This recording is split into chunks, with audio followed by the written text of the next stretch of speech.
Шоқан Уәлиханов, Жоңғария очерктері. Орта Азияның үстіңгіні бүгінге дейін бұлыңғыр тылсым бір мұнар тұмшылап тұрғандай. Ресей мен Англия сияқты Еуропалық қуатты екі мемлекеттің жақын көршілігіне қарамастан, оның басым бөлігі Еуропа қауымы үшін көп жағдайда әлі де адам аяғы баспаған қауым. Біздің қоғам жөніндегі оқымысты серігіміз Семенов Риттердің Азия жерін тану кітабының 2 томын аударып бастыра отырып, Кіндік Азия әлі күнге шейін ішкі Африкадан артық зерттелген жоқ деген байламға келді. Шынында да, Орта Азия жөніндегі жағрапиялық әдебиетімізде әлі де бар шатастырарлық, қармағайшы деректер, егер ат ізін салмаса, бұл ел бізге бері қойғанда шешімі қиын ғылыми жұмбақ боп қала беретінін аңғартады. Ал Орта Азия адамы жайында жалпы ештеңе біліп жарытқанымыз жоқ. Өзінің қазіргі қоғамдық құрылымы жөнінен Орта Азия дамудың ауытқымалы дағдарысы тәріздес аса бір қайғылы құбылыс. Артық кемі жоқ асырып айтпағанның өзінде бүкіл ел сұқыбырлары, арықтары мен құдықтары қаңырап күтімсіз қалған, қираған жұрттан аяқ алып жүргісіз айтағыр алып бір шөл сияқты. Бұйрат құм басып, тікенді сексеуіл бұталары ғана өсіп, жабайы есектер мен үркек киіктердің мекені болған кәдімгі шөл дала десе де артық емес. Осынау сахараның ортасында өзен жағаларын бойлап көк терекпен тұт ағаштары және шегіршінмен әдеттелген жасыл жазиралары шашырап жатады. Әр жерден көзіңе күріш алқаптары шалынады. Піспей жатып, қоза күйінде жинап болатын шөптесін мақталық, жүзім және жеміс баулары жалқау адамға Алланың ықыласы түсіп бере салған сыйлық сияқты. Осынау алқаптарда көп қақпалы қалалардың қираған жұртындағы көзге күйкі жатаған жер тамымдарда тұратын ислам діні аздырып тоздырып жіберген жартылай жабайы надан тайпалар діни және монархиялық өктемдікпен бір жағы жергілікті әкімдердің, екінші жағы Қытайдың полицейлік билігінің талап жаншуынан әбден мәңгіріп мәңгүрттікке дейін жеткен. Ежелгі шығыстың 14 және 15 ғасырлардағы ең мәдениетті, ең дәулетті елі Мауреннахрда, қазіргі Бұқар, Хиуа және Қоқан. Басқа жерге қарағанда надандық пен кедейлік әлдеқайда үстем әрі күшті. Самарқанд пен Ташкенттің, Хиуа мен Ферғананың Қоқан хандығы, Бұқардың кітапханалары, Самарқандтың обсерваториясы қаның пезер татар тағылығының және діннен басқаның барғаны қарғыс таңба басқан Бұқар жауыздығының рақымсыз қолының құрып кетті. Өткен мәдениеттің өлгелі ескерткіштерінің өз молдалардың қырналанып, Немрод мұнарасына табынып електеудің, адамның жаратқан Алланың құдіретіне қарсы күресінің әсер етіп, күл талқан етілді. Тек мешіттер мен медреселер, Мұхаммед әулиелерінің зираттары, Кене ханда зындандар мен күмбезді мұнаралар ғана сақталып қалды. Бұлар қылмыскерлерді қамау үшін қажет. Біздің дәуірге дейін сақталып келуінің сыры да сонда жатыр. Орта Азия хакімдері қазір бұрынғы ата-бабаларында өлең шығарып, еселік жазбайды. Астрономиялық кестелер құрастырмайды. Оның есесіне бұлар Құдайдың құтты күні салтанатты шері тартып, мешітке барып, молдалармен әңгіме дүкен құрады. Ол қайтар жолда патшақарлармен қызыққа батып, болмаса әдейі үйретілген қошқарлар сүзісетін алаңға тартады. Қашқан қошқарлардың бірі маңдайы жарылып құлап түскенше, сүзіскен жануарларды қызықтап, онан кейін қарсы бас көтерген үшін жазаға тартылған сардарларына 40 шыбықтың дүре салынғанын тамашалайды. Кіндік Азия басқа бір бөлігі кіші Бұқарстанның жағдайда жетісіп тұрған жоқ. Ислам дінінің үстемдігіне қарамастан, бұл елде әйел еркіндігі етек алған. Дін еркіндігі, ұлыс енжарлығы және муниципалдық бастаулар Қытай бақылауымен әскери шенділердің қанауы елді қайыршылыққа жеткізген. Ал Болор тауларындағы өзінің түп тегін Ескендір Зұлқарнайыннан тарататын уақ әкімдер өз қолдарын қазақтың қойып сатады. Қайда барсаңда қирап-күйреп бүлінген бірдеңелер көрсоқыр надандықпен жүгенсіз зорлық зомбылық. Өркениеттің мұнына дегенде жалпы Орта Азияда өркениет атымен жоқ дерлік.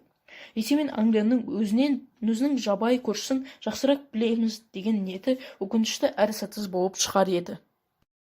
1859 жылы менің Қоқан саудагерінің атын жамылып, Қоқан керуенімен Қашқарға өтуімнің сәті түсті. Атақты Марко Поло 1272 жылы және португалдық иезуит Гойс Бенедикттен кейін бұл елді екі-ақ европалық болған. Оның бірі осы өңір қызметінің офицері, аты жөні белгісіз, бірақ саяхаты жайында қызғылықты жазбалар мен жолсапар жобасын қалдырған неміс те, екіншісі прус ғалымы Адольф Шлягенвейт. Бастапқысына бамбук таяғымен Қашқарда төре салынып, соның салдарынан ол 2 күн бойы атқа міне алмай жүрген. Ал екіншісінің басы алынып, адамдардың бас сүйегінен қаланған мұнараға қойылған. Қашғар Қытайдың түстік желісіндегі провинциясының округтік қалаларының қатарына жатады. Былайша айтқанда, Зұлқарнайн қолбасшысы Птолемей заманынан бері үлкен керуен сарайларымен, әсіресе кең өрістеген шай саудасымен аты шыққан шаһар. Азия үшін Қашғар бізге қияқты. Еуропалықтарға Шанхай мен Кантон қандай болса сондай. Оның үстіне бұл шаһар шығыста шөкендердің, яғни келімді-кетімді кез келген шетелді қысылмай қымтырылмай, бұл арада өзі болған мерзімге үйлене беретін жас әйелдердің сұлулығымен аты шыққан. Сондай-ақ Қашғар өзінің кернейші күйшілерімен, бишілерімен, ең бастысы әлемдегі ең жақсы янысар нашысымен әйгілі. Осынау даңқына орай бұл Азия саудагерлері құрлықтың шалғай-шалғайынан ағылып келе жатқан орынға айналған. Мұнда парсылық пен тибеттікті, еділ татары мен үндісті, ауғандарды, армяндарды, жүйектерді, сығандардың мультандары мен луларын және қашып жүрген Сібір қазақ орысы өзіміздің бір отандасымызды ұшыратуға болады. Кейінгі кезде бұл қаланың басқа жағынан да атағы жайылып кетті. Мұнда соңғы кезде адамдардың басына мұнара күмбез бой көтеріп, кісілерді кәдімгі қой бауыздағандай бауыздай салатын ғадет шықты. Қашғардағы қиыны ат сақтау, 12 пұл шөптің байымы, одан да қиын бас сақтау, таусылмайды ойбай байбайы, деп халық жырында тегін айтылып жүрген жоқ. Таусылмайтын ойбай байбай мұндағы күнде үрей ұшып, зәре құты қалмаған халықтың көңіл күйін байқатады.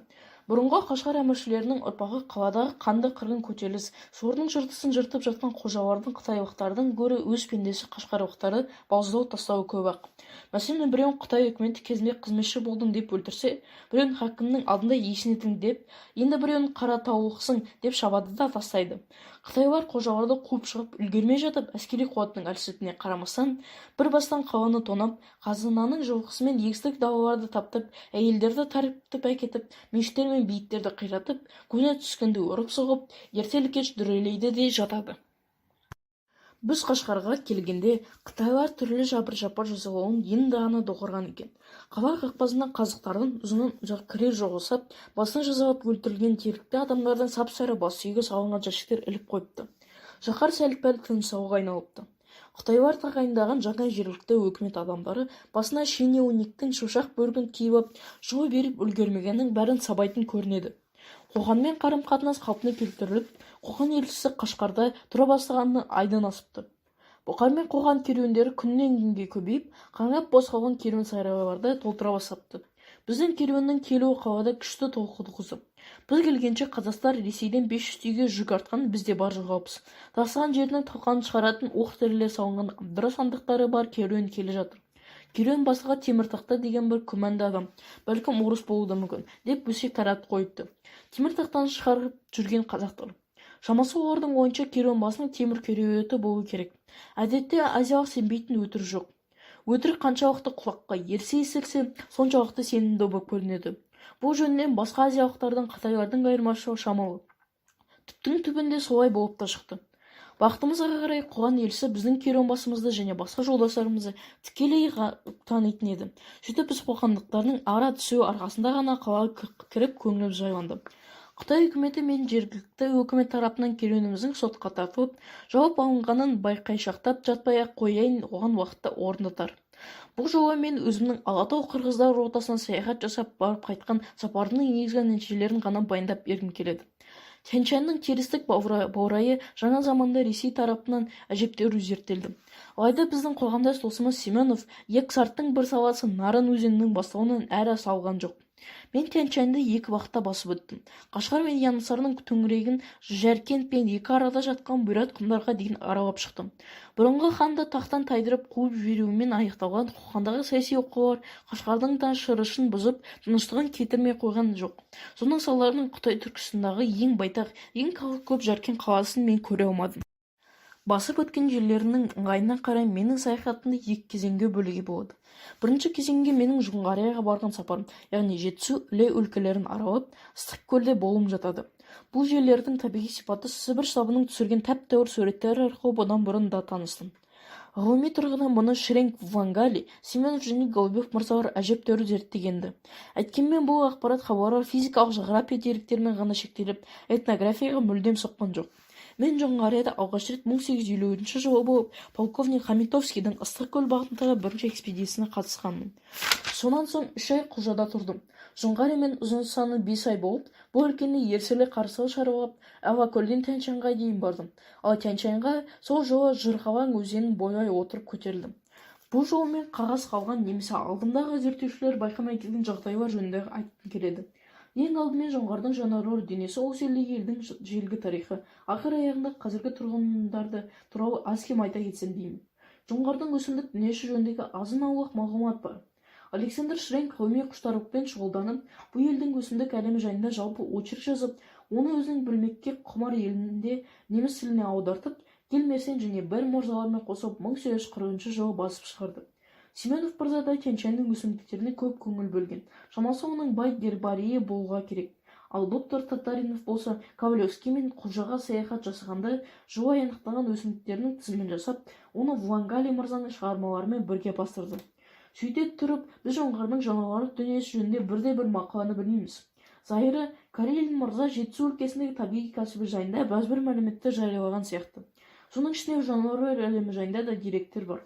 Мәскеудің табиғат зерттеушілер қоғамының басылымында құстардың, сұр жыландар мен қоңыздардың топтары мен үлгілер негізінде жазған сипаттамасы жарияланды. Оны қоғамға жіберіп жүрген Абакумов мырза. Өз басым Ыстықкөл жағасындағы құстар мен құрт-құмырсқаға қатысты шағын ғана коллекция жинадым. Бұл жинағандарым өзім жоқта бір танысым арқылы Дрезденге жіберіліпті. Бірақ одан әлі ешқандай хабар алғаным жоқ. Алакөл мен Балқаш көлдері осы бертінге дейін тұтас бір су қоймасын құраған тәрізді.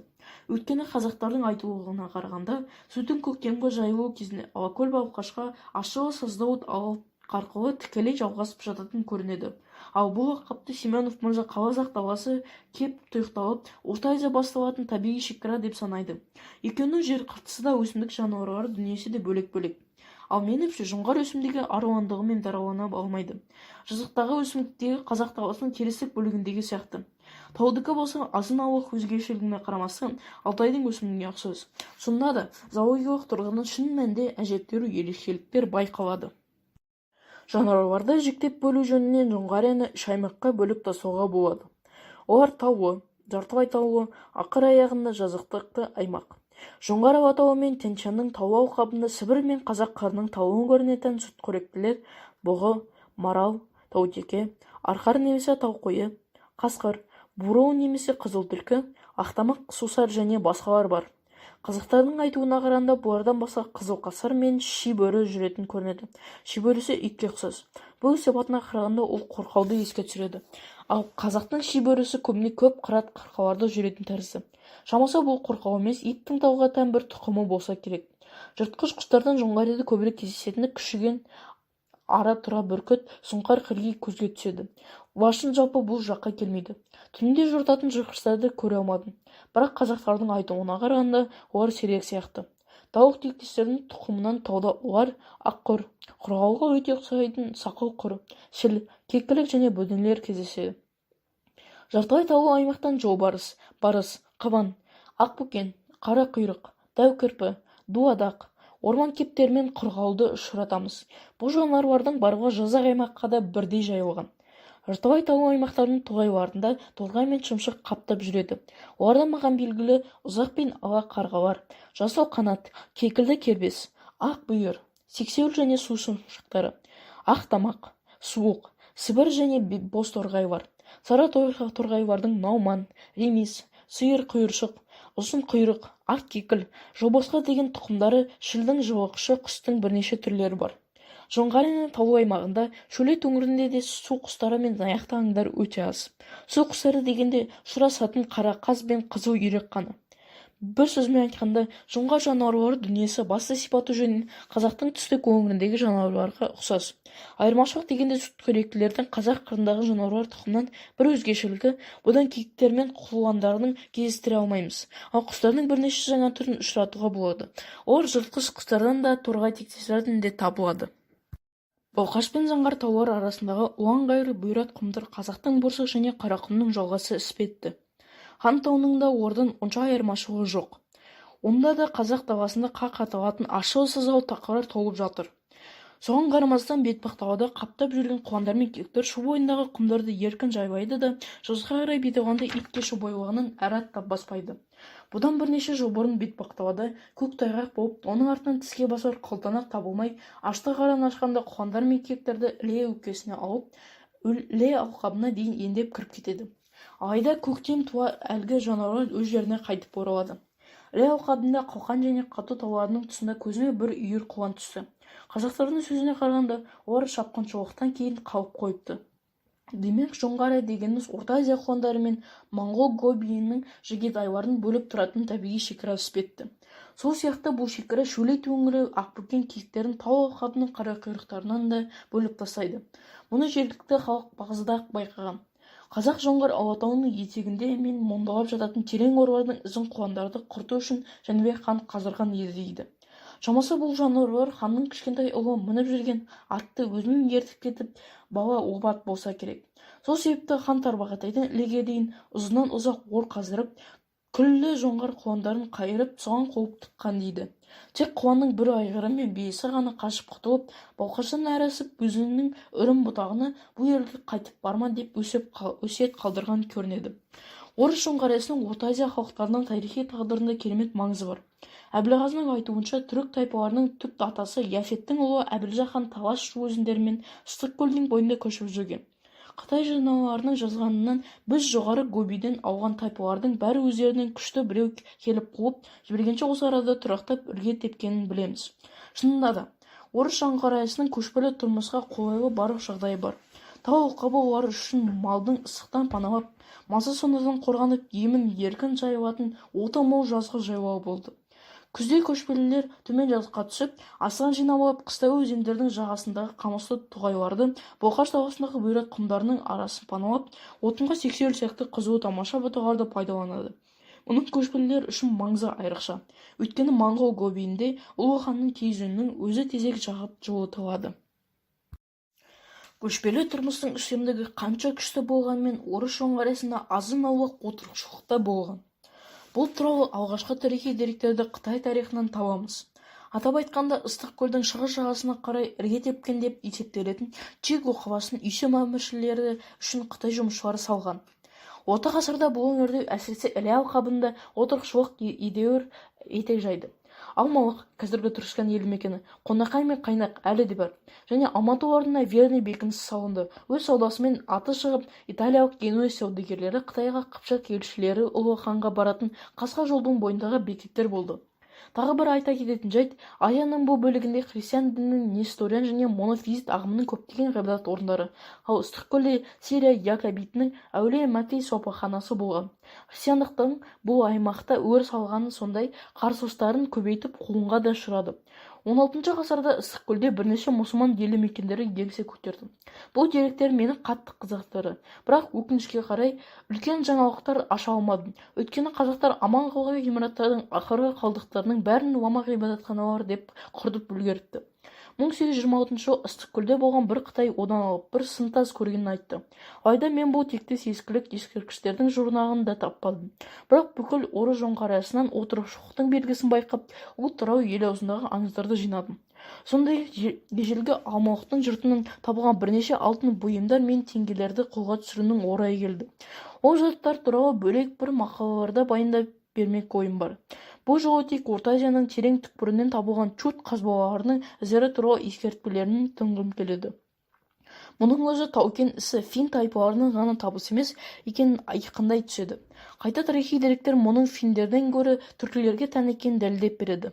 Қытайлардың куәландыруында қарағанда Төгей тайпасы Жуан әулетінің кен қазушылары болған көрінеді. Ал Сібірді басып алған бір түрік әулеті Темірші ұста деп аталыпты. Себебі олар темір қорытып, металл бұйымдар соғып, онымен көрші моңғолдар мен финдерді қамтамасыз етіп отырыпты.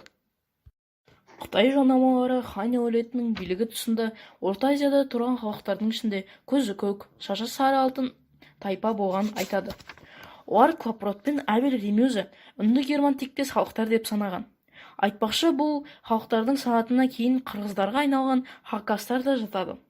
Қытайлар қырғыздар мен үйсіндердің өздеріне ұқсамайтын кескін келбетіне ат жалықтылығына қайран қалған.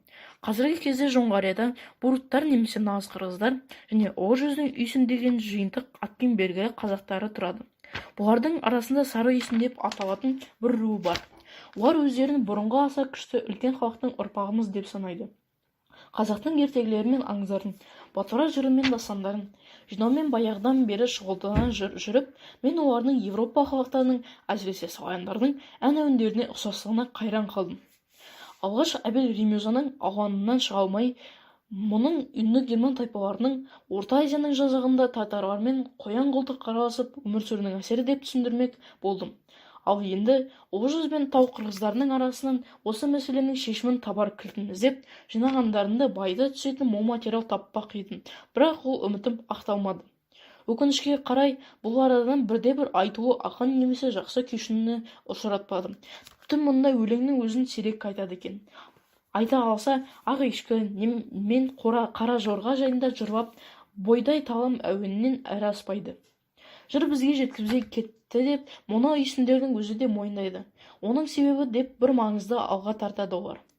Ән әуелеп, адамзат баласына өлең үйретіп, қалықтап жүргенде әйел сияқты кірпия снемей, біреуге ұзақ тұрақтап, біреуге алыстан әуезін ғана еткізіп, енді біреуге оған қасырдың үні болып естіліптіміз. Орта жүзде ол қонақшылап, ұзақ жүріп, бізге оның сарына ғана жетіп, көбі есімізде қалмаған. Алайда бұл жерде өзім естімеген ертегілер мен өлеңдерге, әсіресе қырғыздардың халық жырына қарағанда, біздің қазақтар мен ноғайлардың үнді герман әуені славян әлемімен орыс пен қарпаныс арқылы келген деген тұжырым жасауға тура келеді. Этнографиялық очерктер, статистикалық мағлұматтар, тарихи хабарлары үйсіндер мен тау қырғыз ордасының халық әдебиеті шығармалары мен жазбаларында бірнеше дәптер болып хатталды. Мақаламның соңына таман күні бүгінге дейін белгісіз болып келген буруттар жөніндегі толығырақ айтармын. Ол жүз қазақтарына тоқталғым келмейді. Өйткені олар өзінің Сібір мен Орынбор өңіріндегі қандастарына барлық жағынан да ұқсас. Қырғыздар мен үйсіндер жайындағы этнографиялық жазбаларымды тәмамдай келіп, бір-бірінен мүлдем бөлек бұл екі халықты шатастырмау қажет екенін атап айтпақпын. Кезінде бұл жөнінде Левшин, Мейендорф мырзалар, әсіресе Якин сопы айрықша ашына айтып, қамқор болып еді, бірақ оларды ешкім келемеді. Олардың үні Сахарадағы жалғыз адамның даусы сияқты болып естілмей қалды. Тіпті Гумбольдт пен Риттердің өзі істің мәніне жете үңіле алған жоқ. Олар қырғыздар қазақтың ұлы жүзінен жатады деп келді. Сондықтан бұл орданы кіші және орта жүзден жай ғана ажыратып бөлу қажет деді. Алайда, бұл ғылымның қадірмен ғұламалардың тарапынан жіберілген үлкен қате еді. Ұлы, орта және кіші жүз қазақтары қырғыздан бөлек қазақ деген халықты құрайды. Ал қырғыздарды қытайлар бурут дейді. Орыстар тағытас немесе қара қырғыз атайды. Қазақ пен қырғыздың тілі мен тегі, әдет-ғұрпы жағынан да айырмашылығы бар. Тіпті қырғыздың түр-түсі, бет пішінінде қазақтан өзгешелігі көп. Оған көз жеткізу үшін 1856 жылы мен салған Боранбай Манаптың суретіне назар аударса да болады. Ал оның омбыда 1848 жылы түсірілгенде бір суреті бар. Жалпы бас сүйегінің құрылымы мен кескін келбетіне қарағанда Орта Азия халықтарын парсы, моңғол және түркі тектес деп бөлуге болады. Барсоқтардың өзі Таулық, Гауча және ойпаттағы тәжік болып бөлініп, Кавказ тайпаларына жатады. Тәжіктер қара шашты, қоңырлау, ал гаучалар қара торы. Орта Азиядағы моңғол тектестер деп қалмақтарды санауға болады. Олар қара торы, сары сүр, көзі қысық, жүзі дөңгелек, мұрны тәмпіш, беті томпақ. Орта Азияның қалған халықтары моңғол, түрік, фин тегінен шыққандықтан кескін келбеті мен түр-түсі өңіреңкі мидай араласып кеткен. Олардың арасынан моңғол өңдес қара торы, қысық көздерді ұшыратумен қатар тік түскен қыр мұрынды аджақтыларды да жиі кездестіресің. Жалпы бұл халықтың түр-тұлғасын Кавказ тайпалары мен моңғолдардың бұлынан ортақ сипатын байқаймыз. Менің саяхатымның екінші кезеңі Сырдарияның басты саласы Нарын өзенінің жоғары жағынан басталды. Бұл Семенов мырзаның саяхаттың шегі болатын. Әрі қарай алдымда бұрын ешкім ат ізін салып зерттеп көрмеген тылсым дүние жатты. Қауіп-қатердің күштілігіне қарамай, жол жөнекей және Қашқардың өзінде мен ұдайы күнделік жүргізіп отырдым. Жергілікті жұртпен, ғалымдармен және қызмет адамдарымен достық байланыс төңіректе емін-еркін аралау осынау ғажайып елді толығырақ көріп білумен мүмкіндік туғызды. Әр тайпаның және әр елдің саудагерлерімен таныстық маған тың сапарлар ашып, көрші елдер жайында этнографиялық, статистикалық, сауда-саттық мағлұматтарды көбірек жинауыма мүмкіндік туғызды. Ұдайы саудагерлермен мәжілістесіп, керуен сарайда тұруымның арқасында Орта Азия саудасы мен жалпы керуен саудасының қажеттерімен, әсіресе Қашқардың жағдайымен, Орта Азия саудагерлерімен, олардың коммерциялық және экономикалық ой-пікір, түсініктерімен жеке таныстым. Сөйтіп саяхат кезінде жинаған деректерім біріншіден өзімнің жеке байқауларымнан, екіншіден сенуге болатын адамдардан алған деректер мен материалдардан тұрды. Оларды басқа айғақтармен тексеріп отырдым. Ең соңы саудагерлер мен шенеуніктерден, жергілікті ресми құжаттар мен кітаптардан, жазба кездерден біраз мағлұмат жинадым. Қазіргі кезде өз жазғандарымды бір жүйеге келтіріп, жоғары мәртебелі генерал-квартирмейстер мырзаның тапсырмасы бойынша біздің топографиялық деломызда жинақталған суреттермен бай материалдар негізінде Орта Азияның картасын жасауға кірістім. Қашғарға сапарым кезінде ондағы негізгі қатынас құралы ұйғыр тілін үйрендім. Бұл тіл Еуропа ғалымдары мүлдем белгісіз. Олардың тайшаға ұқсас кітаптермен ғана аз-мұз таныстығы бар. Кіші Бұқарстанда қытайлардың әсерімен кеңсе тілі деген қалыптасты. Оның үлгілерін археологиялық қоғамның шығыс бөлімшесінің жазбаларында басып шығарармын. Өз басым бұл тілдің ауызекі сөздері мен тіркестерінен тұратын сөздігін жасап, халық жырларын жазып алдым. Кіші Бұқарстанның тарихы бізге онша белгілі емес. Одан білетініміз Асақ Темірге дейінгі кезеңнің Қытай жылнамаларынан алынған азық-аулақ тарихы. Оған мұсылман дерек көздерін қоссақ, бұл тарихтан әйтеуір ат үсті бірдеңелер білуге болар. Айтқандай, бұл елдің ғажайып тарихын 10 ғасырдың орта шенінде Қашқардың ханы Абдул-Рашидтің уәзірі Мұхаммед Хайдар Күре-хан жазған. Ханның құрметінен тарихи Рашиди деп атаған бұл еңбек күні бүгінге дейін елеусіз қалып келеді. Ғылым академиясының мұражайында осы туындының түріше тәжірибесі бар. Ал Санкт-Петербург университетінің кітапханасында оның парша түпнұсқасы сақтаулы тұр. Өкінішке қарай, оның академиялық данасы толық емес, ал университеттегінде қате өріп жүр. Тегінде оны парсы тілін шала-шарпы білетін бір адам көрсетсе керек. Тарихи Рашиди 2 бөлімнен тұрады. Бірінші бөлімінде толық темірден Рашидке дейінгі, яғни Шираны 962 жылына 1554 жыл дейінгі Қашар хандарының тарихы бар. Екінші бөлімнің естелік сипаты басым. Мұнда автор өз басынан кешкендерінен баяндап, Тянь-Шань, Баор, Тибет және Куэнь-Лун жайындағы жағрапиялық, этнографиялық, төтенше мол мағлұмат береді. Автордың өз кезегіндегі атағы жер жарған Дулат әулетіне жатады. Оның аталары Олысбек атымен Моғол ұлысында франктердегі Меровинг тұсындағы мажордардай рөл атқарған. Қайдардың тарихы 1554 жылмен тәмамдалады деп жоғарыдағы ескертіп кеткенмін. Бұл Еуропаға белгілі бірден бір тарихи шығарманың әзір аты ғана әмәлім. Академия қолжазбасы толық сипатталып біткен жоқ. Бақытыма қарай, Қашқарда Тасқиде и-Ходжаган деген тақырыппен Қожалар әулетінің тарихын баяндайтын қолжазба қолыма түсті. Қожалар болса, 16 ғасырдың аяғында буддист ойраттардың көмегімен Шыңғыс әулетін қуып шығып, жоңғардың бастығы ретінде Кіші Бұқарстанды басқарған. Осынау тамаша туынды 1758 жылы Қытайлардың Жаркент қаласының алуымен аяқталды. Сөйтіп Қожалар шежіресі тарихи Рашидидің жалғасы болып табылады. Қашқарда қолыма түсірген кітаптардың ішінде айрықша назар аударыларлығы мыналар. Біріншісі, Тасқара и-Сұлтан Сүдік Бұғра хан Ғазы. Елек әулетіне шыққан Сұлтан Бүгре ханның өмірбаяны. Ол бірінші болып ислам дінін қабылдап, оны Қашқарға таратқан кісі. Екіншісі, Тасқира и-Тоғлық Темірхан. Жағатай әулетінен шыққан Тоғлық Темірханның өмірі. Ол Моғол ұлысының Моғол хандарының ішінен бірінші болып ислам дінін қабылдаған. Үшіншісі, Ришахат, немесе Орта Азияның заңсыздары мен ғажайыптар жасаушылар туралы мағлұмат. Төртіншісі, Абу Мүслім Марузи. Бұл қаһармандық романның құндылығы оған жергілікті жердің көптеген тарихи аңыз-әңгімелері кіруінде. Саяхат кезегінде жоғарғы айтқандардан басқа ғылым академиясының жаршысында сипатталып үлгерген шағын тау-кен коллекциясын жинадым. Бұл коллекцияға жолай кездескен тау жыныстары, Жаркент жанындағы Мирджей таулары мен Қарғас өзенінің бойынан қазаланған жатқан нефриттің бір кесегі, бауыр ақығы, мәрмәр, хрусталь, Кәрі өзенінен алынған алтын құм бар. Сондай-ақ мен ол жақтан жергілікті тоқыма бұйымдардың үлгісін Қашғар базарында кездесетін кейбір ағылшын бұйымдарында әкелдім. Орта Азияға саяхаттың ең айдық нәтижесі қысқаша осы. Менің саяхатым 1858 жылғы мамырдың 28 жұлдызында басталған еді. Сол күні Қапал қаласынан 30 шақырымдай Қарамола деген жерге қос тіккен сауда керуеніне келіп қосылдым. Семей қаласынан шыққан бұл керуеннің иесі Қоқан мен Бұлғар саудагерлері еді. Керуенде 8 киіз үй, 100 түйе, 65 жылқы, 34 қызметші бар. Апара жатқан бұйымдардың бағасы 20 мың сом күміс тұрады. Керуенде мен Әлімбай деген есіммен белгілі болып, керуенбасы Қадырменді Мұсабайдың туысқаны болып таныстым. Маусымның 29 жұлдызында керуен жолға шықты. Ашық ауа райы саяхатымызға қолайлы жағдай туғызып, біз әуелі Бекет жолымен Алатау алқабының әсем өңірін басып, Алтын Емел бекетіне дейін бардық.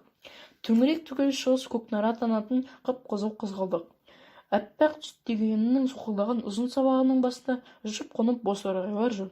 25 шақырымдай жол жүрген соң, керуен кешкі салқынмен келіп, әдеттегідей сылдырап ағып жатқан өзеннің бойындағы сайлы биік теректер мен күміс жапырақты жиделердің іргесіне қос тікті.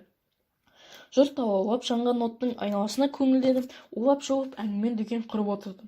Ал бұқарлықтар қорқор тартып, тақпақтап, Хафиздің өлеңдерін айтып жатты. Осы төңіректе тұратын қазақтар қойларын айдап, сауда жасауға келді. Ал олардың атақты рубасыларының ойы бізден базарлық алып қалу. Қасында қаптан нөкерлері бар, олар сән салтанатты керуен келіп, бәрінен байы қайсы деп сұрады. Әрбір шатырдың иесі өзін баймын деп атады. Сөйтіп кезекті бір бай орданың атқа мінерлеріне шәй беріп, дастарханға қытырлақ нан мен кепкен жеміс қойды. Дастархандағының барлығын қазақтар қойнына тығып алып, базарлық сұрап алып, жедел атанып кетті.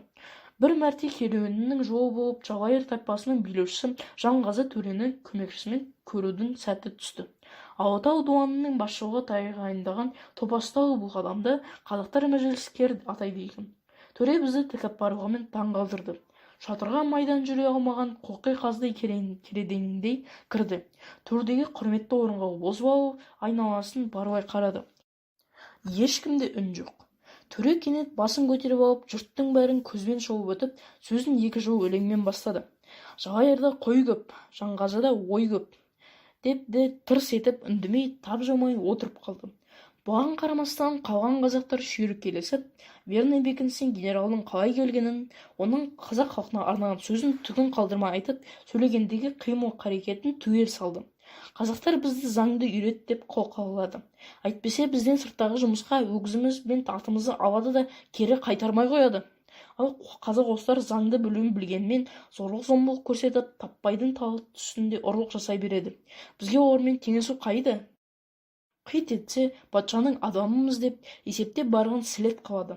Ал олармен қарсылассаң, тескен тау асып кетесің. Хабар ошарсыз обат болған 3 казак үшін көкемізді көзімізге көрсетті. Қыс бойы дуан басының көмекшісімен Банушка, Телмаш-Ванюшка Қараталы жатып алды. Айтатыны, мойынға алыңдар, казактарды өлтірген сендерсің, тіпті дігірлеп қоймайды. Құдай сақтасын, оларды көрсек көзіміз шықсын. Жақында енді губернатордың өзі кінәлілерді тауып беріңдер, әйтпесе бәріңді қойдың мүйізіндей ғып бұрат тастаймын, төбелерінен жай түсіремін дейді. Деп мұның шағып жатыр. Бұл кезде төре көзін онды-солды төңкеріп, ара-тұра екі жолдан өлең өріп қойып отырды.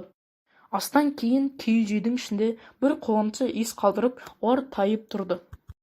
Жақсы Алтын Емел асуы арқылы Жоңғар алатауынан асып, керуен тасақты тақыр жазыққа шықты. Бұл асу Алакөлдің түсті жағасынан шығатын алапат терістік шығыс желі ебінің күзде осы арқылы соғатынымен белгілі екен. Алыста бұландап іле жатты. Біз қазақтардың өзенде ұстайтын салына тарттық. Құм арасындағы бір бұлақтың басына келіп қондық.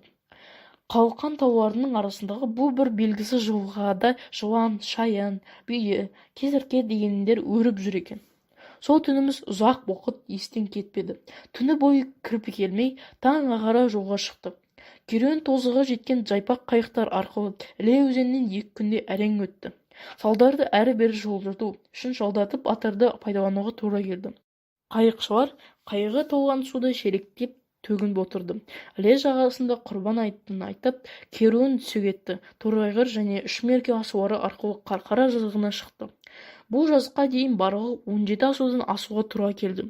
Бұнда біз албан қазақтарының айт бозым ауылдарынан арылып, баспас айырбас саудасына кірісіп.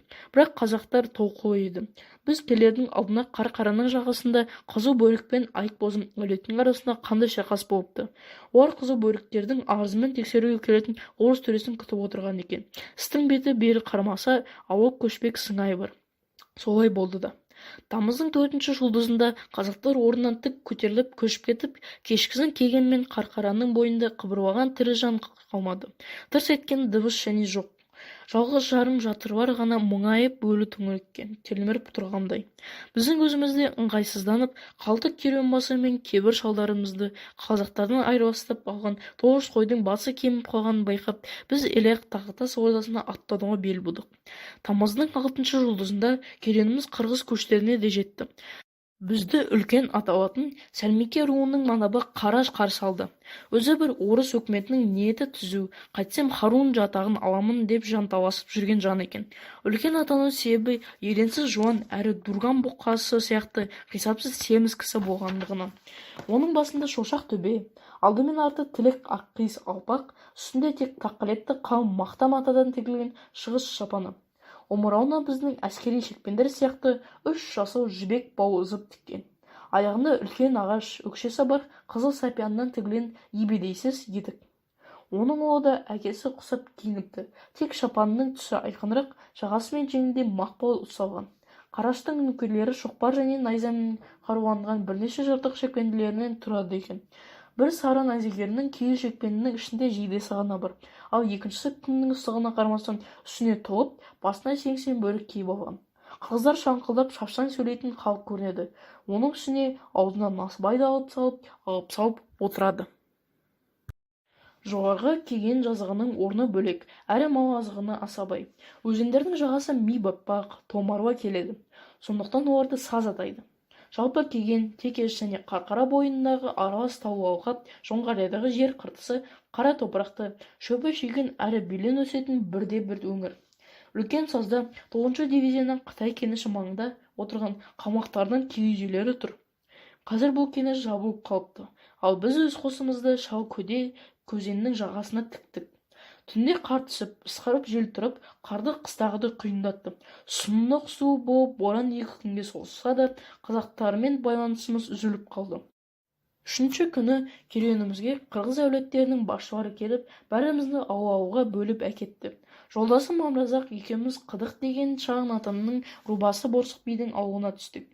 Ауылға келген соң қожайынға сәлем бергелі атқа қондық. Киіз үйдің есігі алдында бізді қолтығымыздан демеп атап түсіріп алды да қошеметтеп үйге кіруімізді өтінді. Киіз үй шұрқ-шұрқ тесіп, әрі түтінмен әбден ысталып қара құрым болып кеткен екен. Борсық бетін есікке беріп, ошақ басында құрметті орында отырды. Есіктен оңға қарай бұзау жарғақ деген оның әйелі, бір кемпір, 2 қыз және бірнеше қыз келіншек жайғасыпты. Есікке таяу босағада қазан, айран құйған тосық, қауға және басқа ыдыс-аяқ тұрды. Сол жақ босағада қызыл сапияннан етік тігіп бір қырғыз отырды. Тарамысын әрбір тартқан сайын қайып тіккен түсін ызалана тістеп қояды. Еденде жанға текеметтің тілігі, жүн-жұрқа, мүжілген сүйектер жатыр. Бізді өрнек салып сырған кілем орнына жүретін қара киізге отырғызды. Үй иесі ақ көңіл жан екен. Бірақ әдет болып кеткен бе, ауық-ауық аталарымыздың көріне жіберіп алады. Бәйбіше тырсиып тұрған шағын қоржыннан шапанмен меқат орылған бірнеше ағаш аяқты шығарды. Шамасы бұрын бірнеге шілген ыдыс болуы керек. Бәйбіше мен қыздарды оларды қолмен сүртіп, аузына апарып үрлеп алып, саусағымен зердемдердің ернеуін сипап жатты. Борсықтың балалары құйылған қымыздың әкеп ұсынды. Анау-мынау емес, оның 9 баласы бар екен. Қымызды онша құмартып ішпегеніммен, кірі 5 еді қырғыз ыдыстарының ластығын титтей де көңілге алғаным жоқ. Бұның бәрі мен үшін жаңалық емес.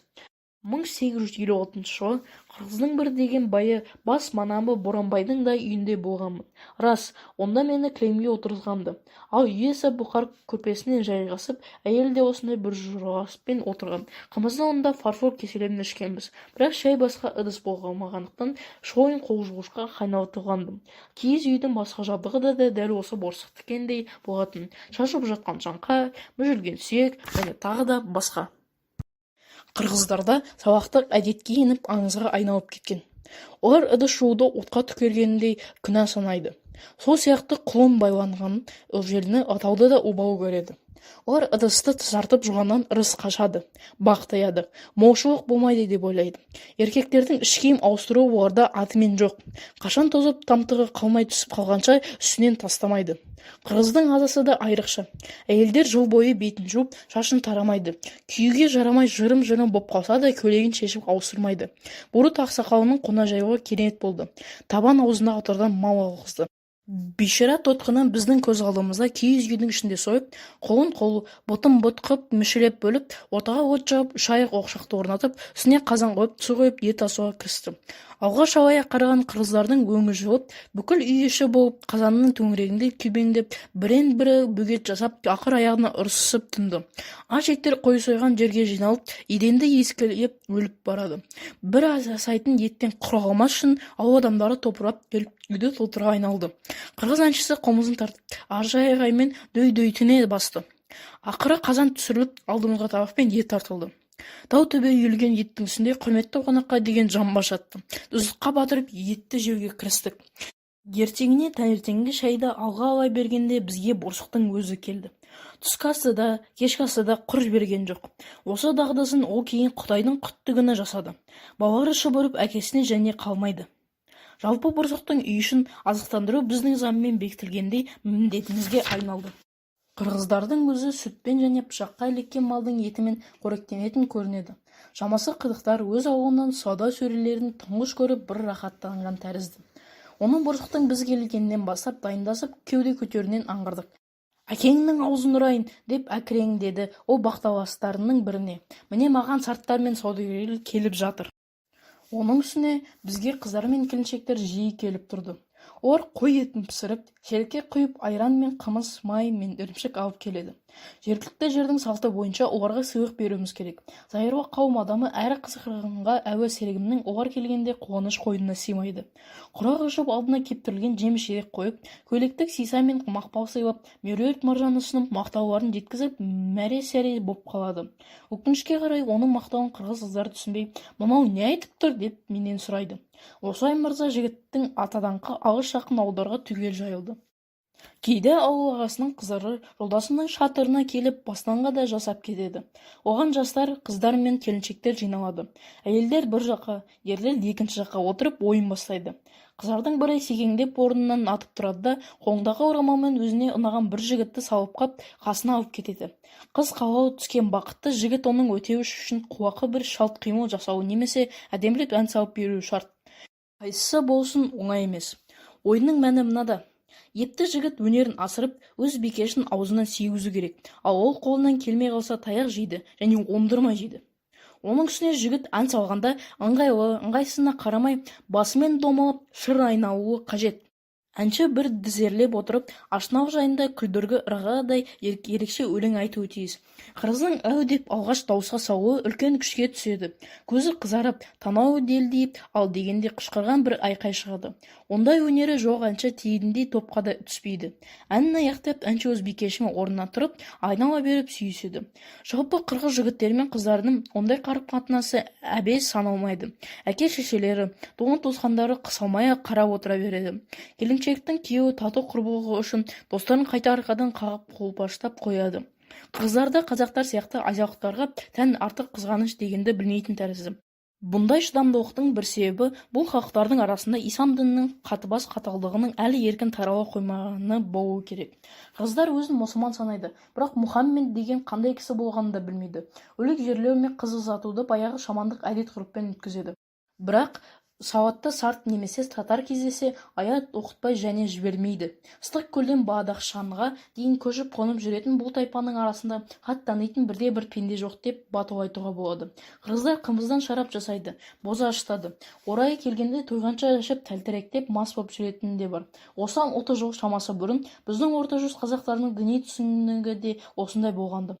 Орыс үкіметі меш салғызып, татарлардан оған молда тағайындап еді. Енді солардың әсерінен орта жүз қазақтарының діндарлығы Мәвләуи қауымның дәруіштерінен кем түспей, 5 уақыт намазын оқып, 30 күн оразасын тұтып, әйелдерін қамап үйден шығармай ұстауға айналды.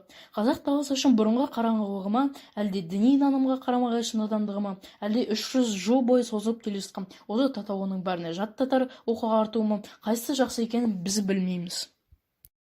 Ресейдегі татарлар орыс жұртының мүдделеріне ешқандай қатысы жоқ, мүлдем бөлек шығыс әлемін құрайды.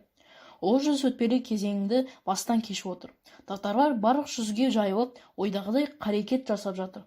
Бір ғажабы, татардан аулақ тұратын қазақтағы фанатизм аз. Олар қаныпезерліктің қордасы деп атауға біз үйреніп кеткен Орта Азиялықтардың еліктерінің ықпалында өмір кешіп жатыр.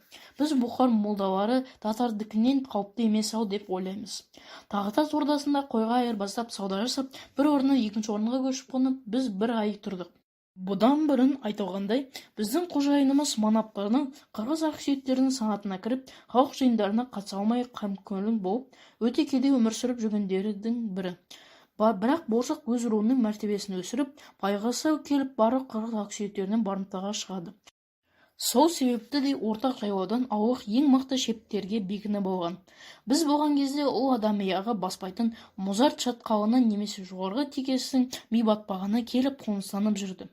Басқа тайпалар тайлы таяғы қалмай өз ауылдарын кеңеннің кең жазығына қоныстандырып, бас манап Боранбайдың қайтыс болғанына 90 күн толуына орай ас беріп, ат шаптырғалы жатқанда, өз мекен жайынан қия басқан жоқ. Уақытты құр өткізбей, 9 көкжыл ұлын жұмсап, жылқы ұрлап жаттым.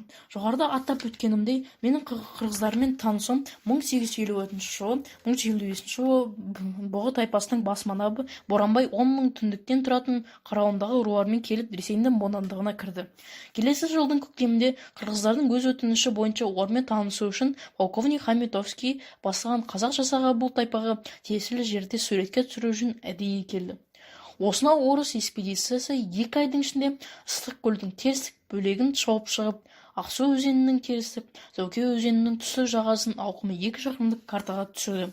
Экспедицияда мен де болып Боранбайдың ауылына барып, бір қыдыру әдемі аңыздар жинап, тау қырғыздары туралы жазбаларының арнасын салдым. Одан әрі қырғыздардың сарбағыш, солты руларын аралағанмын. Енді міне осы жолы олардың Қашқарға дейінгі көші-қонмен танысуыма тура келді. Қытай және шығыс тарихшыларының еңбегін екшеумен шұғылданатын ғалымдар үшін тау қырғыздарының түптегі мен тарихы күні бүгінге дейін шешімі таппаған даулы мәселе болып қалып келеді. Олардың көпшілігі тағатас бұруттарды қайткенмен, жоңғарлар өткен ғасырда жаңа жерге көшуге мәжбүр еткен Енисей қырғыздары деген пікірді әлі де ұстанып отыр. Сондықтан оларды Таң әулетінің хаққастары мен Юань әулетінің келекидзыларына ұқсас деп санайды. Рашид ад-Дин өзінің моңғолдар тарихында қырғыздарды Бар-Худин тоқым елінде тұрған түстік Сібірдің орман халықтары санатына жатқызады. Қырғыздар берген Кем-Кемжут атауында да Әбілғазыда Кем, Енисей және Кемчук өзендерін еске түсіреді. Шамасы ол заманда бұлар әлгі халықтың көшпенділері болса керек. Сібірді бағындарған кезде орыс казактары қырғыздарды Абақан немесе Жосадан тауып, 17 ғасырдан 18 ғасырдың басына дейін олармен кескілескен соғыс жүргізді. Сол кезден бастап бұл халықтың аты Сібір жылнамаларында кенет жойылып кетті. Фишер болса, оларды жоңғар қонтайшысы көшіріп жіберген. Ұзын құлаққа қарағанда жаңа қонысы Тибет пен Гиндикуш тауларының шекарасы маңында болу керек дегенді айтады. Левшин мырза бұл оқиғаны тарихқа тұңғыш енгізген швед офицерлері қырғыздардың көшірілуі орыс үкіметі мен жоңғар қонтайшысының өзара айрықша шартының нәтижесі деп дәлелдейді. Алайда, Қытайлар тау қырғыздарын бурут атады. Қазіргі орнына Куэнь-Гуннен көшіп кеп қонды дейді. Олар Таң әулетінің тұсында Булу немесе Пулу деген атпен жүргенбіз. Якинов сопы түстік Сібір қырғыздарын қазіргі буруттардан алғаш айырып берді. Ол буруттарды түрік тайпасы деп қабылдап, алғашқыларын ажырату үшін қырғыз деп атады. Риттер өзінің Азиян жер тануында тау қырғыздарын қазақтармен шатастырып, олардың екеуінде Енисей қырғыздарын немесе хакастардың ауа көшуінің нәтижесінде деп санайды. Клапроттың айтқанынан шалмай Абель Ремюзя деп оларды тайпалардың араласынан түріктеніп кеткен үнді герман тайпасы дейді. Қырғыздардың 17 ғасырда орыс Сібірінен ізім-ғайым жоғалып кеткеніне орай Риттер көршілерінен қысым көрген олар шығыс Түркістан асып, ертістің түстік-шығыс бетіндегі даланы мекендейтін өзінің тайпаластарына буруттарына барып қосылды дейді. Демек, ол буруттарды осы өңірдің ежелгі тұрғындары деп санайды. Қазіргі тау қырғыздарының шығу тегі туралы мәселе міне қандай күйде тұр. Жиі болып жатасқан осынау мәселені шешу үшін біз халық қырғыздарында жер салып мынандай деректер алдық. Біріншісі, Тағдас қара қырғыз атанып жүрген бұл халық өзін жай ғана қырғыз деп атайды. Қалмақтар мен қытайлар танып жүрген бурут деген атау оларға мүлдем беймәлім. Екіншісі, қырғыздар өзінің алғашқы атамекені деп Әндіжан тауларын санайды. Үшіншісі, түстік Сібірден қоныс аудару жайындағы аңыздар олардың арасында сақталмаған. Алайда шеру тартып түстіктен терістікке қарай көшінің қара ертіске, Алтай мен Хантай тауларына дейін, шығыста Үрімшіге шейін жететіні туралы аңыз әңгіме бар. Осы деректерге сүйене отырып, былай топшылар едік.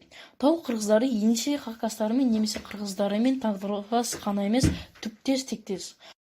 Оларды қытайлар өз мақамымен Келекидзе атайды. Өткені моңғолдардың замандасы Қытай жылнамашысы Келекидзе жергілікті жұртты тілінде қырық қыз деген мағына береді дейді. Қырық қыз деген сөзді қазіргі қырғыздар да өз атының шыққан арнасы деп ұғады. Одан әрі біз қырғыздар шығысқа қазіргі көшіп қонып жүрген өңіріне ежелгі дәуірде таралған деген түйін жасаймыз. Өйткені Құбылайдың 1253 жылғы сапарында қырғыздар Тянь-Шаньнан кездеседі. Олардың Тянь-Шаньнан Хантайға дейін көшіп, одан кері қайтып жүретіні кейінгі кезде де болған ел аузындағы аңыздармен бекітіле түседі. Мұндай көшіп қону Алтай мен Тянь-Шаньның арасында ойраттардың немесе жоңғарлардың хандығы құрылғаны барап доғарылған. Демек, ғалымдардың дені қырғыздар Енисейде Тянь-Шаньға 18 ғасырдың басында жоңғарлар мен орыс үкіметінің өзара келісімі бойынша көшірілді деп жүрген пікір біздің қолға түскен тың деректерге қарағанда онша иланарлық емес. Тарихи Рашиди аталатын Қашғар тарихынан мен қырғыздардың 15 ғасырдың аяғында Әндіжан маңындағы тауларда көшіп қонып жүрген дерегім таптым. Ал тарихшының өзі өмір сүрген 1520 жылдардың шамасында олар өзінің көзін Ыстықкөлге дейін тартқаны айдан анық. Омбыдағы Сібір казактарының облыстық басқармасының архивінде 1746 жылдың жазында қырғыздарды Сібірден көшіруге қатысты бір қызықты құжат бар. Құжатта Өскеменнен қатын баласымен 12 адам келгенін, олардың өзін қазақ қауматы атағанын, бұрын олар Сібірде Томска мен Енисей қалаларында арасында Краснояр шаһарының қарсы бетінде далада Ақжүсі өзенінің бойында Табын Батырдатқа дегеннің қолғасында тұрып, биік мәртебелі императордың қасынасында зекет төлеп келген айтыпты.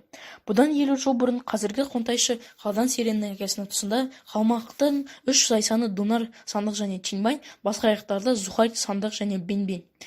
500 адам әскермен бұлардың қонысына шабуыл жасап 3000 түндікті Табын Батырмен баласы Шайнышпен қоса күштен жоңғар жеріне алып кетіпті. Одан іргеге жер аударып, олар күні осы уақытқа дейін сонда тұрып Қалдан Серенге алым-салық төлейтін көрінеді.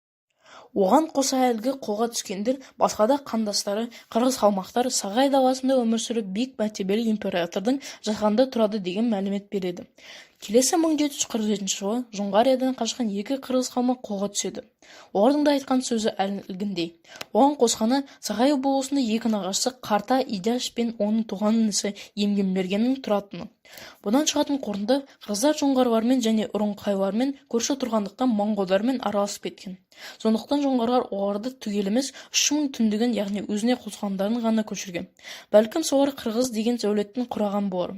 Осының өзі Якин сопыға Сібір қырғыздары моңғол тайпасынан шыққан деген қорытынды жасауға белек берген шығар. Осы арада мынандай бір сұрақ туады. Бір ғасыр бойы Сібір қалаларына шабуыл жасап, басқа көшелермен де ұдайы кескілесіп өткен аса күшті халық, Сібір қырғыздары сонда қайда кеткен? Жоңғар және ұрыңқайлардың алтын ханы қандай? Бұған былай жауап беруге болады. Олардың аты ұшуының тыңнан арлық түгі де жоқ. Мәселен, кәдімгі қырғыздар зекет төлеп тұрған ұрыңқай алтын хандарының айтулы ерліктері қазір кейде 2 болыс ретінде өмір сүріп жатыр. Олар орыс пен Қытайға 2 жақтан алым-салық төлегендіктен Екідай немесе Дубаядан аталады.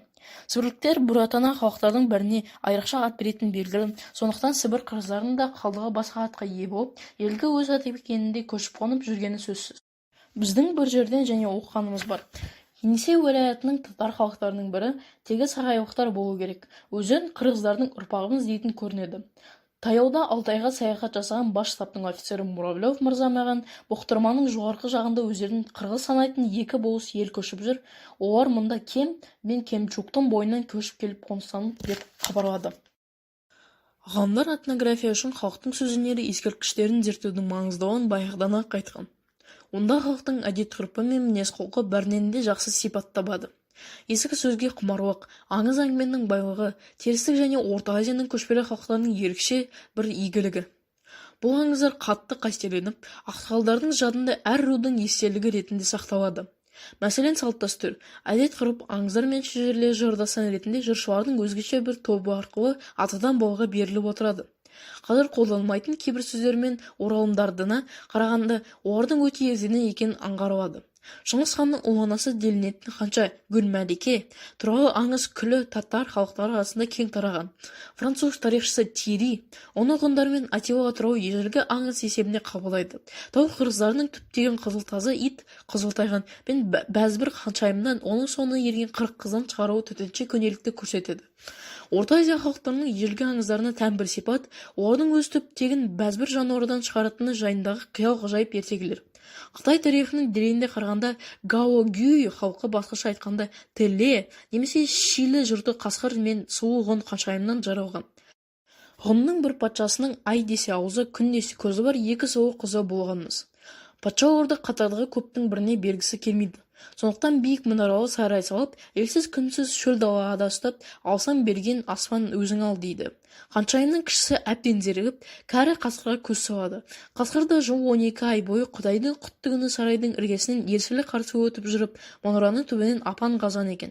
Апасының тіліне бақпай, ақыры ханшайым қасқырға тұрмысқа шығады. Төгейлер Якиневта дулгастар, өзінің түпкі анасын қаншық қасқырдан, ал турфандар тибеттіктер иттен шығарады.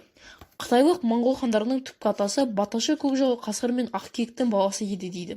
Солтүстік Американың кейбір тағы тайпаларының өзінің түбін сусардан, тасбақадан және басқалардан шығарады. Бұл келтірген мысалдарын әлгі тектес аңыздардың Орта Азияда, тіпті Америкада ең көне, ең құрметті аңыз болғанын аңғарамыз. Қырғыз аңыздарының өзгеріске аз ұшырағанын, алғашқы түп нұсқасына жақындығын ескерер болсақ, қазіргі қырғыз ұрпағының көзқарасы тұрғысынан ыңғайсыз кейбір мәселенің өзін барынша көтермелеп, лепірі жырлауын түсінуге болады. Өзбектер мен қазақтардағы 99 балу қыпшақтарының түптегі туралы әбес түрде сақталған аңыздың бәзбір кезде баспа жүзін көретініне күмәніміз бар. Аңыз әңгімелерінің аса маңызды бөлімі ата тарату жөніндегі бөлігі. Рулық әдет-ғұрып осы аңыздарға негізделген. Рулардың өзара қарым-қатынасында рубасылардың туысқандық дәрежесі айқындайды. Тайпалардың басқалардың алдындағы ағалығы ата-бабалардың қайсысы бұрын туылғандығы қарай ажыратылады. Бұл тектес аңыздар халық құрамының қалыптасуын алдыңғы жайып салуымен құнды. Қазақтардың, өзбектердің және ноғайлардың ата тарату кестесінен Алтын Орда және Шағатай ордасы құлағаннан кейін құрала бастаған әралуан түркі және моңғол тайпаларының одағы көрініп тұрады. Бұруттардың ата таратуынан олардың халқының басым бөлегін қырғыздардың түрік тайпасы құрайтын, оларға кейін басқа бір бөгде екі әулет қосылған байқайсыз. Бұл бөгде рулар Қыпшақ, Найман және Қытай. Олар қырғыз жұртына ата қуып кіру құқығын, ада баласының ортақтығы, орның басында қырғызбайдың болғанын айқындайды. Екінші бір бөгде әулет ішкілік. Олар да өзінің түп атасын қырғызбай санағанымен басқа рулар қырғыз деп мойындамайды. Үшінші бөлегі оң және сол болып бөлінетін нағыз қырғыздар. Олар қазіргі қалпында көптеген рулар мен әулеттерге бөлінеді. Рулар өз ішінде аталарға тарайды. Аңыздардың үшінші бір желісі ноғайлар жырлары деген құрайды. Олар қазақтарда, өзбектерде, ноғайлыларда һәм қырғыздарда да бар. Алғаш Орта Азиядағы түркі және моңғол тектес көшпелі тайпалардың бәрі, яғни татар тілінде сөйлейтіндердің бәрі ноғайлы деп қабылданған. Бұл да тура моңғолша сөйлейтін көшпелілердің барлығы қалмақ деп аталатын тәрізді. Ноғайлы аңыздары 14 ғасырдың аяғы мен 15 және 10 ғасырларға жатады. Бұл аңыздардың бәрінің эпикалық сипаты бар. Көбіне өлең боп ұйқасын жыр түрінде айтылып, халық ауыз әдебиетінің туындысы саналады. Халықтың рухын, түсінігін, әдет-ғұрпын, мінез-құлқын, тұрмыс салтын бейнелеу жағынан бұлар ғажайып дүние. Оның филологиялық тұрғаны да маңызы айрықша. Сонымен қатар тарихи ынта туғызатындары да көп. Өздерін Алтын Орда мен Шағатай ордасының тарататын қазақтар, өзбектер және ноғайлардың бәріне ортақ батырлар Едіге, Еркөкше, Орақ, Шора және басқалар жайында жыр дастандары бар. Бұл батырлардың барлығы тарихи тұлғалар. Едіге Ақсақ Темір сардарларының бірі. Темір Құтылық хан тұсындағы Алтын Орданың бектербегі. Тарихта ол Вороксілдегі Витовты жеңуімен әйгілі. Аңызға қарағанда орақ балаларымен орыстың тұтқынында болып, орыс кінәзінің қызына үйленген. Ол туралы біз тарихи айғақтар таба алмадық. Ер көкше туралы 1923 жылы жазылған Ника жолнамасында Құдайдаттың айдайлары шабуылына орай айтылады. Сол соғыста татар батыры Толасы да Қотыды Сұрапыл көкшені өлтіреді деп жазады. Шора қоршауда қалған Қазанға көмекке аттанған татар батыры. Татардың Қазан жолнамасына оның есімі сақталған. Бұл батырлар жыры біздің көшпелінділердің көне сөзді секілді оқулардың қалай құрметтегі, қалай қастерлеп есте сақтайтынын байқатады. Осынау аңыз дастандардың ауылы аралас, қойы қоралас көш қонатын тілі ұқсас халықтардың бірінен біріне ауысып көше беретін, сондықтан оларды айыра білу қажеттігін атап айтқым келеді. Поляк ақыны Ходько мырза едіге жырының үзінділерін түрікпендерден есіпті. Ал түрікпендер оны қазақтардан немесе ноғайларына алуы ықтимал. Дәл осы сияқты олардың атақты Қандыбұлақ батыры Көреғұлы қазақ ақындарында жақсы таныс. Асылы Азияда бірден бірге ауысып жүретін аңыздар мен дастандар, жырлар көп-ақ. Академик Кастрин Лапландияда карелдерден Одиссеядағы жалғыз көзі Полифем дәу туралы аңыз естіпті. Әрине ол ұлттық түсінікке орай өзгертіліп алынған. Бұл аңызда қазақ даласындағы жақсы біледі. Онда дәу кісі жегі шалып дию ретінде алынады да Одиссеяның рөлін қазақ батыры Батырхан атқарады. Тау қырғыздарының ноғайлы дәуірінде жататын бірде-бір жалғыз эпосы Манас. Манас күллі қырғыз батыры жырының ертегі аңыздарының бір батырының төңірегінде бір дәуірдің көлемінде тоқай ұластырып, бірегей бір тұлға Манас батырының айналасына толыстырған энциклопедиялық жинағы. Қырғыздардың тұрмыс салты, әдет-ғұрпы, мінез-құлқы мен жыр жағдайы, діни және дәрігерлік түсініктері, халықаралық қатынастары осынау алып жырда кең көрініс тапқан. Біздің пікірімізше, бұл дастан тегінде ұдайы өзгеріске ұшырап, жаңа жағдайда байланысты жаңғырып, тың оқиғалармен байып отырған. Бәлкім оның қазіргі жер қиысына қара сөзден біртұтас ертегі ретінде айтылатын ең күрделі жұмық түріне алынған кейінгі уақыттың жемісі болса керек. Манас тұтас бір дүниеге әкеп саятын сансыз көп жеке көріністерден тұрады. Семейтай атты екінші бір эпос Манас жырының жалғасы. Бұны былайынша Буруттардың Одиссеясы деуге болады. Қырғыздар Манас жырын толық тыңдап тауысу үшін 3 күн жетпейді дейді. Семейтай жырына да сонша уақыт қажет көрінеді. Зайыры бұл асыра сілтеу болар. Бірінші дастанның бас қаһарманы Жақып байдың баласы Манас батыр алғаш шудан таласқа шейін жайылған ноғайлардың әміршісі деп аталады. Ал жырдың енді бір жерінде оны Әндіжанның, кейде Самарқанның сарты еді дейді. Манас түптегі жөнінен Ақсүйекке, яғни Шыңғыс ханның әулетіне жатпайды. Алайда оның құдірет күші хандарына артық болады. Оның әкесі Жақып әйгілі шу мен таластың иесі жас Манастың әкесі мен боламын. Хан емеспін, қарамын, ханнан артық қалмамын, Жабық хан деген ағамын дейді. Манас сезімтал да, сұңғылы қыр адамы ретінде көрінеді. Жырда оның жеке басын сипаттағанда, Әндіжанда көкайыз нан жеп, көк алма кеміріп, ерте толып семіріп кетті, дейді. 12 жасында жақ тартты, жебесін атқа жоғалтты. Оның ішінде қолына найза ұстап жауын жеңді. Ат үстінен аударып балаларды, жабықтан суырып ауруларды алып кетіп, өжет батырларını өкінтіп көке дегізді. 14-інде құз табанында отырған ауылдарды ойрандап, асқар таулардан асырып жауынның жылқысын айдап кетті. Ал 15 жасында қисапсыз көк халықтың билеушісі болды. Ұзын бойлы Манастың қасы керек, түсі суық, қаны қара еді. Алайда денесі әппақ, бауыры шұбар, жыны көк болатын. Ержүрек өжет Манас сонда кімге таратқаны? Ол желке жүні тікірейген көк жалбөріден аумайды. Ашуланғанда Манастың бетінде жан шыдамайды. Сақал мұрты тікірейіп, көзден ұшқын шашып, аузынан будақтап түтін шығады. Белі талдай нәзік, ал демалғанда кеудесі көріктей керіліп, алашықтай делдейіп кетеді. Қосты қырғыздар алашық атайды, ал қазақтар жөмәйке дейді. Орыстың алашық деген сөзі осыдан шыққан. Дастан жас Манастың өз әкесін Қара ханның қызы Қаныкейді адастырып келуге жұмсауымен басталады. Қаныкейдің жүзі қардай аппақ, беті қарға тамған қандай қып-қызыл еді. Жасы 15-ке жаңа толған Қаншайымның ұзын шашы өкшесін түсетін. Есі жұпардай, тісі маржандай болатын. Манастың әкесі Жақыптың ұлына қалыңдық іздеп бармағын жер баспаған тауы қалмайды. Атының мойыны ырғайдай, үстіндегі беті торғайдай болғанша іздеп тоқтамай жүре береді, дейді жырда. Ақыр іздеген ауына да жетеді. Бірақ хан, менің қызым хан баласына лайық, сенің ұлыңа кедей бидің қызы да жарайды, деп бетін қайырып тастайды. Ыза болған Манас соғыс ашып, Қаншайымды күшпен зорлап тартып алады.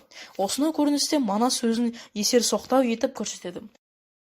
Ол ешкімге мейірім жасамай, тіпті өзінің әкесінде талап, Жақып шал мен қарт анасын отына қаратып кетеді.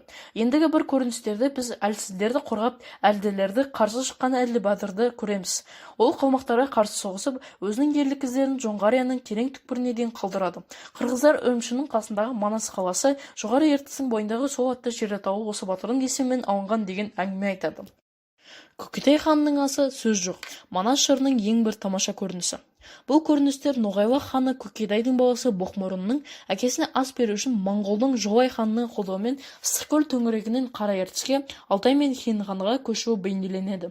Асқа келген Манас пен басқа да мұсылман көшпенділері дінсіздердің көз төрткі қылған қыспағына шыдамай төбелес шығарады. Сөйтіп аяқ астынан соғыс басталады. Манас Жолай ханды тас-талқан қып өзін өлтіріп тастайды. Онымен жекпе-жекте Қытайдың батыры Қоңырбай опат болады. Ақыр аяғында моңғол ханы Насқаранның қолынан Манастың өзі қаза табады. Манастың ұлы Семетейдің әкесінің кегін қайтаруы қырғыз эпосының екінші бір дастанының арқауы болады. Манас дастанының бір бөлімі Көкетай ханның асымы мен қырғыз жыршысынан жазып алдым. Зайыры бұл қағылға түскен тұңғыш қырғыз сөзі болу керек. Қырғыз поэзиясының осынау туындысын қазір аударып жатырмын. Ориенталистерді оларды бүгінге дейін мүлдем беймәлім болып келген тілмен таныстыру үшін шаған сөздік жасағым келеді. Тау қырғыздардың тілі түркия тектес. Ол кіші Бұқарастанда қолданылатын ауызекі сөзге барынша жақын. Бұл тілде араб, парсы сөздері мейлінше аз. Оның есесіне моңғол және көне түркі сөздері көп. Әңгімеміздің қорытындысында қырғыз жұртының қазіргі өсіп-өрбі, оның басты өлеттері мен олардың саяси дербестігіндегі деңгейі туралы айтқым келеді. Тағытас ордасы оң және сол деген екі қанатқа жіктеледі. Мұнысы моңғолдың Бораңғары және Жоңғары сияқты. Оң қанаты Әдгене және Тағай деген екі ұлыстан тұрады. Тағай ең бір кең тұрған ұлыс. Оған түбі бір, бірақ ұдайы бір-біріне қырқасып дүрдара жүретін Сарбағыш, Бұғы, Солты, Саяқ, Шерік, Шоңбағыш және Бассыз деген жеті ру жатады. Бұғы 1855 жылдан орыстың бодандығында. Оларда 11 мың түндік бар деп есептеледі. Бұғылықтардың Ыстықкөлдің түстік жағалауында егістіктері бар. Ал жазда Текес пен Кегеннің жоғарғы бойында көшіп қонып жүреді. Сарбағыштар 10 мың түндіктен тұрады. Олардың қонысы Ыстықкөлдің шығыс беткейіндегі Шу өзенінің бойында. Солтылар ең жыртқыш ру. 15 мыңға дейін түндігі бар. Олар Талас пен Шу өзеніндегі көшіп қонып, Қоқанның Бішкек бекінісінің төңірегін мекендейді. Саяқтар Нарынның басы мен Жұмғалды алып жатыр. Шеріктер Тянь-Шань таулары мен Ыстықкөлдің түстігінде тұрады. Шоңбағыштар Қашғардың терістік батысындағы тауларда айналақтап жүреді. Соңғы аталған екеуі өте кедей. Тағайдың қалған рулары Наманғаннан терістікке қарайғы тауларды және Әндіжан төңірегі мен Жұмға өзенінің басын жайлайды. Әдгене қырғыздардың Марғұлан мен Ош қалаларында таяу Ферғана қалқабында егістігі бар. Жазда көбіне Оштан Қоқанға дейінгі тауларды өткізеді. Ол қырғыздардың құқығы өзбектермен тең. Олар Қоқан әскеріне сипай болып қызмет етеді. Ол рубасылары Сарай маңында және әскерде маңызды қызмет атқарады. Қоқанның қазіргі уәзірі Әлімбек Датқа қырғыздың осы тайпадан шыққан биі. Ол өз қырғыздарымен қазіргі хан мәлінің Қоқанға ие болуының қолы үшін беріп жәрдем жасады. Оң қанат таласты бойлап көшіп жүретін уақ үш тайпадан тұрады. Олардың рубашылары әйелдері қырғыз қыздары болып келетін Қоқан хандарымен жегжет жұрағат. Қырғыз халқына кейінірек қосылған Найман, Қыпшақ және Қытай тайпалары Оштан Памирдің алысы тауларын бойлап Бадахшанға, одан Қарақорым сілемдеріне дейін көшіп барып жүреді. Олармен ішкілік және Әдгене тайпасының кейбір рулары да бірге көшеді. Орыстың боданындағы Бұғы мен Тамшалдық атты Қашғар қаласының төңірегінде тұратын Торы Қыпшақ руынан басқа қырғыздардың бәрі Қытайға тікелей тәуелді болғанмен Қоқан ханының билігін мойындап, жылына 100 жылқыдан бір рет зекет беріп тұрады. Қырғыздары басқару үшін олардың жайлауынан қоқандықтар салғықтан Шу өзенінде Бішкек, Тоқмақ, Мерке, Таласта, Әулиеата, Нарын өзенінде Құртқа және Тоғыстырау, Жұмғалда Кетмен төбе мен Жұмғал және Памирде Босантерек пен Тасқорған бекіністері бар. Тамыз айының соңғы күндерінде ордадағы өз шаруасын тындырып, Қашғар саудагерлері қайта жолға қамданады. Қырғыз достарымыз бізге қашқарлықтарға қосыңыздар деп ақыл берді. Өйткені азын-аулақ керуен үшін жол қатерлі көрінеді. Текестің жағасындағы үш қақпақ жиналатын жеріміз болып белгіленді. Қыркүйектің 27 жұлдызында сол жерге 60 шатыр, яғни керуен тілімен айтқанда 60 от жиналды. Керуен жетекшілерімен Қашқарға қандай жолмен бару керек деген келіссөз жүргізілген кезде алғашқы жоспарымызды күл-талқан еткен тұтқиыл бір жағдай болды. Бұғылықтардан зекет жинағалы Бішкектен жіберілген Қоқан жүзбасысы бұғылықтар орыстың боданында болса да қоқандықтардың да қытайлықтардың да кеудені итермеді. 6 солдатымен керуенге келіп салық төлеуін талап етеді. Одан қандай алым салық деп сұрайды. Жүзбасы соған ашуланып 300-ді қойды айдап кетіп, олжасын бардамси қорғаштар тауда жүрмей ме? Қытайларға қарсы көтеріліс кезінде төбелеске әбден дәнігіп қалған қашқарлықтар қолынан найза алып қоқан солдаттарына бас салып, орда аттардан оп-оңай аударып тастайды. Жауынгерлерді қатты соққаны сондай, біреу ессіз түссіз қалады. Ташкенттіктердің кек қайтаруынан қорыққан қырғыздар жаралы сарбаз қашқан жазылғанша қашқарлықтар ешқайда жіберілмесін деп жариялайды. Бұл әрі тарт та бері тарт жанжалға біз қатысқанымыз жоқ. Себебі іске қатысы жоқ татарлар мен бірнеше қашқарлықты алып жедел жолға шығу қажет болды. Әйтпесе және болмайды. Тауға қар түсе бастаған. Біздің бір керуеніміз 10 отқа жетіп, саны 60 адам болды. Текестің биігінен 2 асу асып, біз Санташ өткеліне келдік. Ақсақ Темір туралы әйгілі аңыздан белгілі бұл асу бір тегіс жаттаған таулардың ортасында. Содан кейін биіктігі шамалы Қызылкия тауы арқылы Жырғалаң өзенінің алқабына шықтық. Бұдан әрі алдағы жолымыз бір тегіс Миялы Теріскей алқабы арқылы өтетін болды. Алқапта белуарына дейін шешініп тастаған қырғыздар егістікке жұмыс істеп жүрді. Жетіқұс өзенінің бойында біз ескі досымыз Борсыққа тап болдық. Ол өзінің қыдықтарымен астық жинап ауылға келіпті. Самсалы биімен белгілі жыртқыш Жанеттің қол астындағы ауылдар да осында көрінеді. Борсықтың ауылымен қош айтысып, оның өзін қорғаушы қалған етіп, наурыздың 9 жанасында біз Зәуке шатқалына кірдік. Алайда Борсықтың қасымызда болуы қырғыздардың хайуанды қылығынан құтқара алған жоқ. 11-ші күні керуен тар шатқалдан құлаған жартыстардың арасымен көтерілген кезде құлақ жарған айғай шықты. Семенов мырза биіктен құлап паршаланған бұл жартастарды табиғи баррикада деп орында атаған екен. Біз қорғаныс шебін құрып, әлгі баррикадаға табан тірей бергенде 70 адамдай қырғыз қарақшылары шабуылдап кеп берді. Өзін-өзі қорғап жан сақтаудың жоғын керемет сезінетін жолдастарымыз түйелердің тасасынан барып тығылды да содан бас көтерген жоқ. Дегенмен біздің қызметшілер қорғаныс шебінің мықтылығынан, қаруының күштілігінен буруттардың бетін қайтарып, басшыларының бірін тұтқынға алды. Екі жағынан да жаралылар болып, іс тұтқындары алмастырумен тынды. Қадырмен Борсық бізге қорған боп жүремін деп ұятқа қалған соң қайтып көрмей, тіпті біз атаған сый-сияпатын да алмай тайып тұрды. Семенов әсерлі суреттеп берген Зәуке шатқалы туралы көп айтпай қойды. Зәуке шатқалы Зәуке өзенінің оған құятын Зауықша, Қасқата және Дүңгіреме өзендерінің ағасынан пайда болған. Оған құятын басқа да кішігірім жылғалардан пайда болған өзге де асулар бар. Сонымен жол әуелі Басты өзен ағасы арқылы өтеді де, содан кейін тармақталып кетеді. Семенов Қасқата өзенін бойлап көтерілген едім деп топшыласа, біздің керуен тура Зәукенің өзімен тартты. Дүңгіреме өзені Зәуке шатқалына келіп, құйғаннан кейін күрт борап, Екітау көліне апаратын қылта жасайды. Жартастардың бей-берекет шашылған тау төбе сынығы жолды бөге береді. Шатқал 800 аршындай биіктік жарға келіп тіреледі. Әрі оған жануарлардың құзда шашылған сүйегі бұл асудан өтудің қандай қиын екенін айғақтап тұрғандай. Семенов мырзаның суреттеуіне осының бәрі сай келеді. Сондықтан мен оқымысты саяхатшымыз Зәуке асуын Қасқата деп қалды ма екен деп ойлаймын. Қасында жергілікті жерден жолбасшы болмаса, солай шатастырып алуы да ықтимал ғой. Керуеніміз бір күннің ішінде жоғары көтеріліп үлгере алмады. Сондықтан бір бөлегі Зәуке өткелі тұйықталатын Саздауыт қырғада түнеп, екінші бөлегі бұрынғы қонған жерге ұзамай төменде қалды. Қапалақтап жауған жолбасқы қар жоғары көтерілуге көп қиындық келтірді. Жүк артқан аттар, әсіресе түйелер дымқыл таста жиі тайғанап, жүрісінен жаңылып, кейде мұрттай ұшып тастан тасқа соғып төмен құлап жатты. Осылайша 5 түйе мен 2 атымыз өлді. Серіктерім әбден абдырап қалды. Әрқайсының ойында өзінің жүк артқан көлігін аман-есен жоғарыға шығару ғана. Ат айдаушылардың айғағы, боқтығы мен қарғысы Аллаға жалбарыны, Бағауидин, Апақ Қожа және басқа мұсылман әулиелеріне сыйыну мәңгі қарларды жаңғырықтырып, төңіректегі тауларды күңірентіп жатты. Оқу үшін ғана жазған мақаланың көлемі қазір саяхатымыздың екінші жартысына ауысуға мүмкіндік бермей отыр.